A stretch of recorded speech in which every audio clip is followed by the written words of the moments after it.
So you are searching for the best Nanoleaf 4D settings. And why this video is for you? Because I don't own one, but I own two Nanoleaf 4D and also have mastered the Goofy TV Backlight T2 when we talk about calibration. And after more than 42,000 views on that video, I can tell you, I have mastered this one and I never had such a great backlight TV on my Sony A95K. If you want to know all my settings, stay tuned after the intro.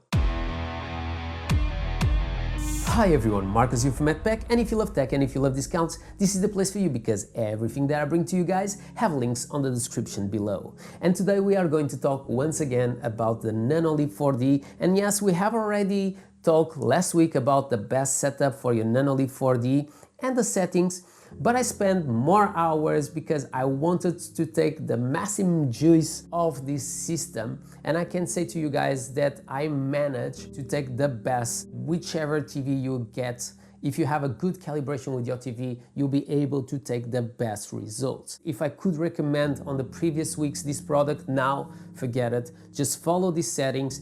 And obviously I'm not going to talk about the setup, how to calibrate, also giving you that trick that I give to you guys on the previous video where I teach you what you should do to get the best results even if you are seeing content in 16:9. So if you don't have seen that video, I recommend to have a look, because that one will be complementing this one. When I was doing with the Goofy TV Backlight T2, the brightness couldn't be really high, because if you were increasing the brightness of your Goofy TV Backlight T2, it was basically saturating all your colors.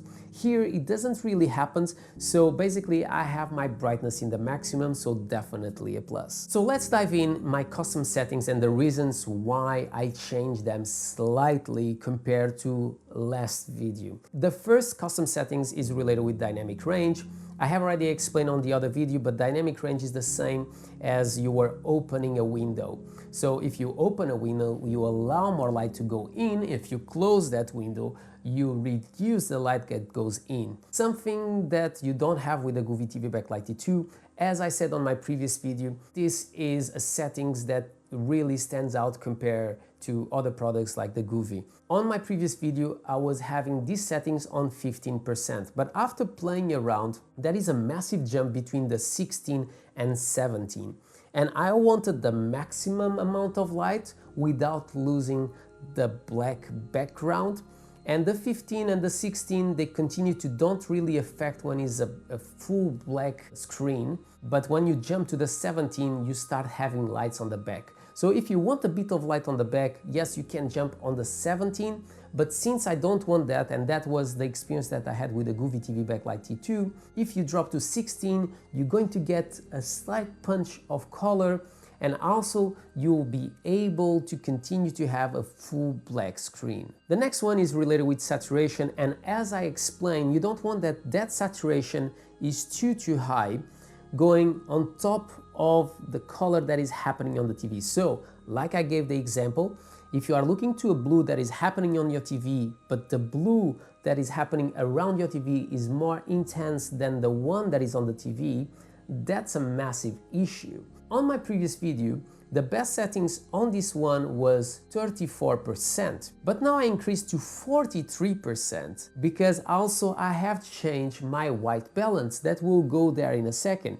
Doing this and increasing the amount of saturation, I managed to have better results with reds that I was not so happy, because when you drop the saturation, you always make things getting more cold, so you have better blues. It's not like the Goofy TV Backlight T2 that when you go more to the blues, you lose a lot the reds, and if you go a lot on the reds, you lose the blues.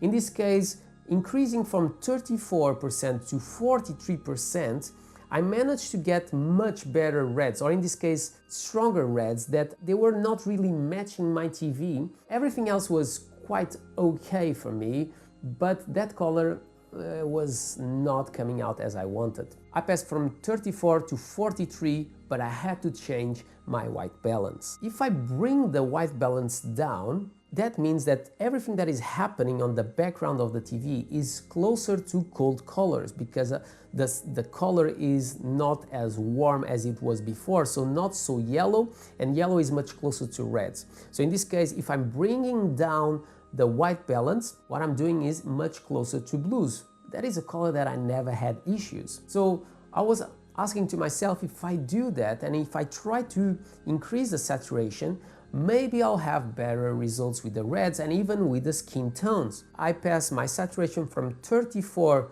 to 42 and I dropped my white balance to 3242 compared to last week video that my white balance is in 3342. So I dropped 100 in the white balance, and that made a massive difference. I completely don't notice that something really is happening on the background and is making all my TV much bigger and is much more immersive. I was so excited with the results that I could accomplish after hours and hours seeing the same trailers that I needed to do this video. It's a quick one that is not really fancy, but I think that the content that I'm bringing to you guys on these few minutes will make your experience with the Nanoleaf 4D much better.